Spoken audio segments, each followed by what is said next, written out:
সব তীর্থ বারবার, গঙ্গাসাগর একবার। এগুলি হলো সেই সব প্রবাদ বাক্য যা প্রত্যেক সেই সব তীর্থযাত্রীদের হৃদয়ে অমর হয়ে রয়েছে, যারা প্রতি বছর মকর সংক্রান্তির পূর্ণ লগ্নে গঙ্গাসাগর তীরে পৌঁছাবার জন্য প্রায় পুরো দেশ জোড়া দীর্ঘ পথ অতিক্রম করে আসে। গঙ্গাসাগর তীর্থের আসল সৌন্দর্য লুকিয়ে রয়েছে সেই সব পুণ্যার্থীদের বিশ্বাসে, যারা মনে করেন সাগর সঙ্গমের পবিত্র জলে ডুব দিলে তারা মোক্ষ লাভ করবেন। গঙ্গাসাগর সেই পবিত্র ভূমি যেখানে ভক্তি মিলিত হয় বিশ্বাসের সাথে। এই গঙ্গাসাগর মেলার এই জনসমুদ্র আসলে মানুষের সেই আধ্যাত্মিক অনুসন্ধানেরই প্রমাণ দেয়। তো গত ভিডিওতে আমি আমার এই চ্যানেলের মাধ্যমে আপনাদের সাথে শেয়ার করেছিলাম কলকাতা থেকে কিভাবে এই গঙ্গাসাগরে আসবেন, কোথায় থাকবেন, কি খাবার খাবেন, কিভাবে মন্দিরের পুজো দেবেন, এই সমস্ত কিছু সেই ভিডিওতে দেখিয়েছি। যারা এখনও সেই ভিডিও দেখে উঠতে পারেননি তাদের জন্য আমি আমার ডেসক্রিপশন বক্সে তার লিঙ্ক দিয়ে রাখবো। আর আজকের ভিডিওতে আমরা শেয়ার করব যে জিনিসটা গঙ্গাসাগরে আপনারা হয়তো অনেকেই দেখেনি, যেমন গঙ্গা আরতি, যেরকম কলকাতায় এবং বেনারসে হয়ে থাকে সেই গঙ্গা আরতি কিন্তু এখানেও হয়। এছাড়াও আপনাদের সাথে শেয়ার করব গঙ্গাসাগরে আরও 4 থেকে 5টি নতুন নতুন জায়গা এবং আশ্রম, যেখানে আপনারা বিনা পয়সায় থাকতেও পারেন এবং ঘুরে দেখতে পাবেন। তো শুরু করা যাক আজকের video. Good morning everyone, welcome back to our channel in a brand new blog. আমি অভি আর আপনারা দেখছেন আমার চ্যানেল অভিদিতি ক্রিয়েশন। আজকের আমরা গঙ্গাসাগরে একটু অফবিট জায়গা ঘুরে দেখাবো, যে জায়গাগুলো অনেকেই হয়তো ঘুরে দেখেননি এখনও। তো এখানে এই কপিল মুনির আশ্রম ছাড়াও আরও অনেক মন্দির আছে এবং অনেক আশ্রম রয়েছে।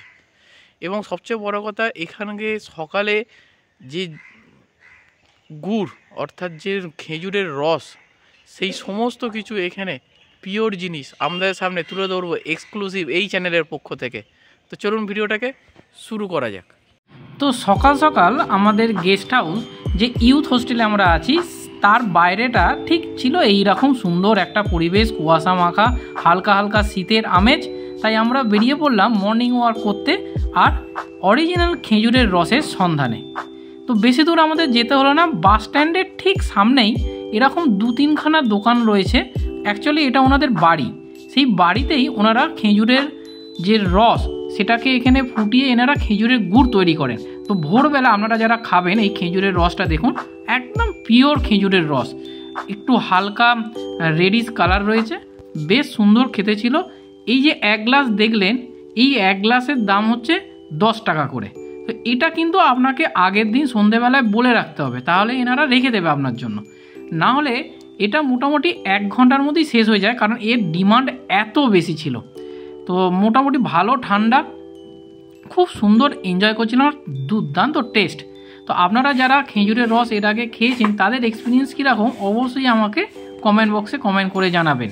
আর এই হচ্ছে সেই জায়গা যেখানে হচ্ছে দেখো এই যে পাত্রটা দেখতে পাচ্ছ, এর মধ্যেই কিন্তু খেজুরের রসটাকে রেখে তলায় মৃদু আঁচ দেওয়া হয়। মৃদু আঁচে এটাকে ফুটিয়ে ফুটিয়ে ফুটিয়ে ফুটিয়ে জিনিসটাকে গুড়ের আকারে নিয়ে আসা হয়। আর তবে যত ঠান্ডা তত ভালো গুড় এখানে কিন্তু পাওয়া যায়। আর এই হচ্ছে এখানে পাটালি গুড় যেটা আমরা বলি, তো এই পাটালি গুড়ও এখানে পাওয়া যাচ্ছিল। আর যারা পাটালি গুড় ছাড়াও এমনি নিতে চাও তাদের জন্য এই পাটালি গুড় যেগুলো দেখছো এগুলো হচ্ছে 500, 550 এরকমই ওয়েটের রয়েছে, 130, 140 এইরকমই কেজি। আর এছাড়া এই যে দেখো যেগুলো জারে ভরা রয়েছে, এই জারের গুড়গুলো কিন্তু হচ্ছে একদম সবে তৈরি করা হয়েছে, আর এনারা জারে করেই রেখে দিয়েছে। তো আমরা এখান থেকে 1 জার গুড় নিলাম।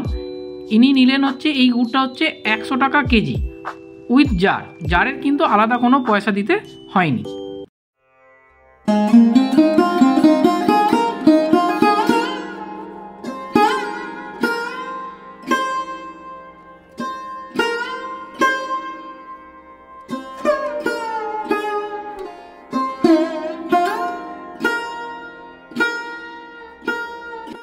এরপরে তোমাদের নিয়ে চলে এলাম ভারত সেবাশ্রম।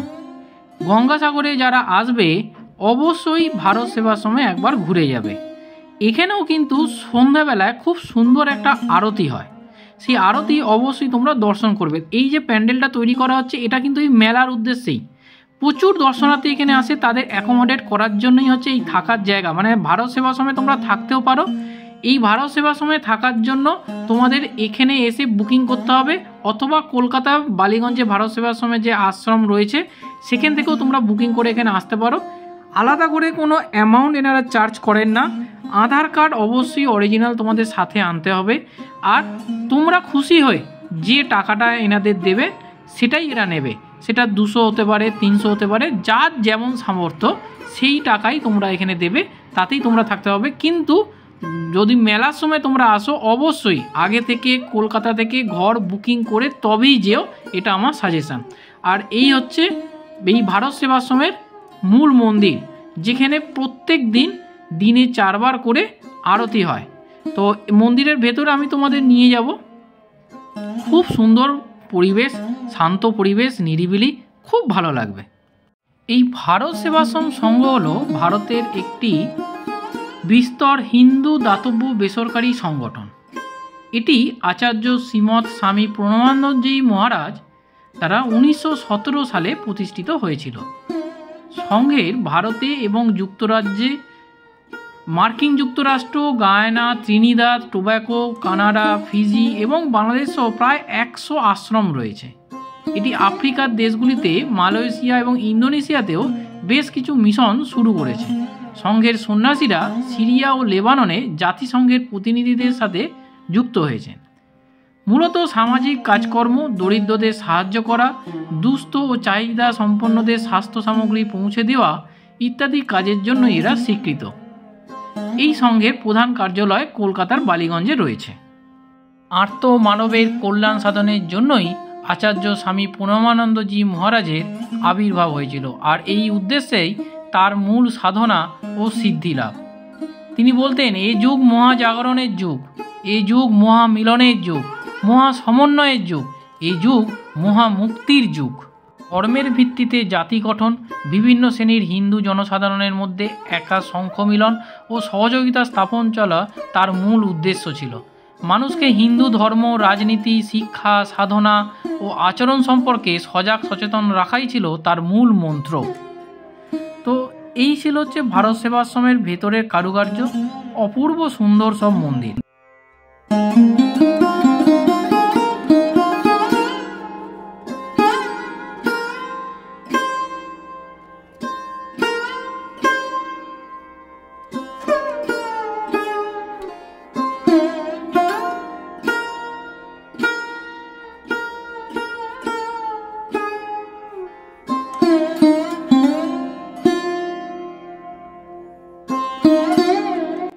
এরপরে তোমাদের নিয়ে যাব আরও একটি আশ্রম, যে আশ্রমের খোঁজ হয়তো তোমরা অনেকেই জানো না, সেটা হচ্ছে কপিল কুটির আশ্রম।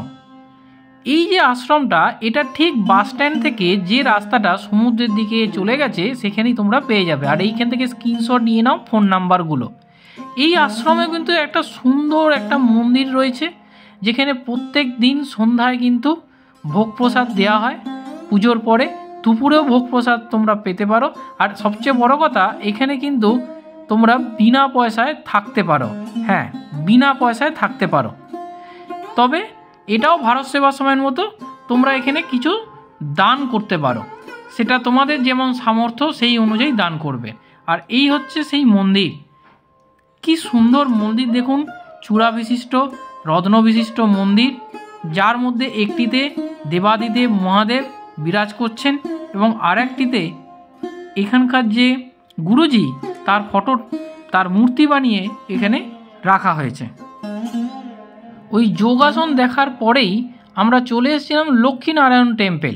এটাও ওই সমুদ্রেরই রাস্তায় পড়বে, খুব সুন্দর ছিল। এখানেও তোমরা রাত্রিবাস কিন্তু করতে পারো। তো এই যে মন্দিরটা, এই মন্দিরটা কিন্তু দোতলা, নিচের তলায় সাধারণ মানুষরা থাকার ব্যবস্থা আছে। এটাও কিন্তু তোমরা বিনা পয়সায় এখানে থাকতে পারো। এখানেও ওই সেম সিস্টেম, তোমরা যাওয়ার সময় যে পরিমাণ দান করতে চাও সেটা করতে পারো। আর এই ওপর তলায় হচ্ছে মূল মন্দির, যেখানে লক্ষ্মীদেব অবস্থান করছেন। এবং এই যে সাগর, গঙ্গা সাগরের সাথে সামঞ্জস্য রেখে এই মূর্তিটা তৈরি করা হয়েছে। দেখো মা এখানে কিন্তু নৌকার ওপর বিরাজ করছেন এবং গঙ্গা দেবীর সাথে উনি রয়েছেন। সামনে রয়েছে জগন্নাথ, সুভদ্রা এবং বলরাম, এবং পাশে রয়েছেন মা কালী। আর একটু এগোলেই তোমরা আরও একটা সুন্দর মন্দির দেখতে পাবে, শ্রী হনুমানজি মন্দির অর্থাৎ বজরংবলীর মন্দির। এই মন্দিরতে বজরংবলী বিরাজ করছেন। সমুদ্রের ঠিক যেখানে শুরু হচ্ছে সেই সমুদ্র শুরুর আগেই তোমরা ডান দিকে এই আরও একটা সুন্দর মন্দির দেখতে পাবে। এখানে এসে অবশ্যই সন্ধেবেলায় তোমরা কিন্তু পুজো দিয়ে সমুদ্রে যেও। আর এখানেও কিন্তু সন্ধ্যেতে খুব সুন্দর একটা আরতি হয় এবং ভোগ প্রসাদ বিতরণ হয়। আমরা যেদিন গেছিলাম সেদিনে এখানে খিচুড়ি ভোগ বিলিত হচ্ছিল। বেনারসের মতো এই সাগর বেয়েও কিন্তু মা গঙ্গার আরতি হয়। তো আরতিটাকে দর্শন করুন।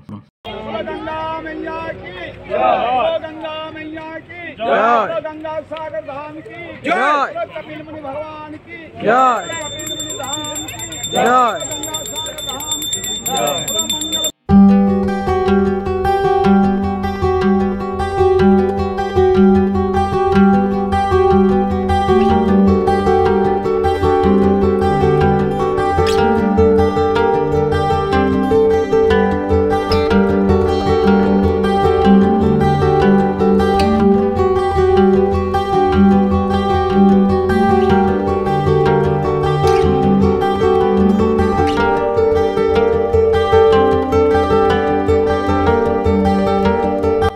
কপিল মুনির যে মূল মন্দির, সেই মন্দির দিনের বেলায় ঠিক যতটা সুন্দর, রাতের বেলাও তার থেকে অনেক বেশি সুন্দর আর আলোক উজ্জ্বল। এই মন্দির এই এলইডি লাইট দিয়ে সুন্দরভাবে সাজানো হয়েছে, রং বেরঙের লাইট, এবং এই মন্দির থেকে সমুদ্র পর্যন্ত টোটাল রাস্তাটাই এভাবে লাইট দিয়ে সাজানো হয়েছে।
আর কদিন পরেই এই গঙ্গাসাগর মেলা, তাই জোর কদমে এখানে রঙের কাজ চলছে।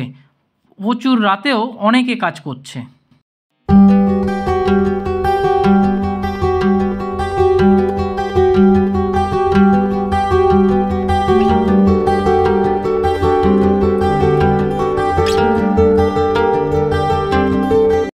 ফ্রেন্ডস, ভিডিওটা আজকের এখানেই শেষ করছি।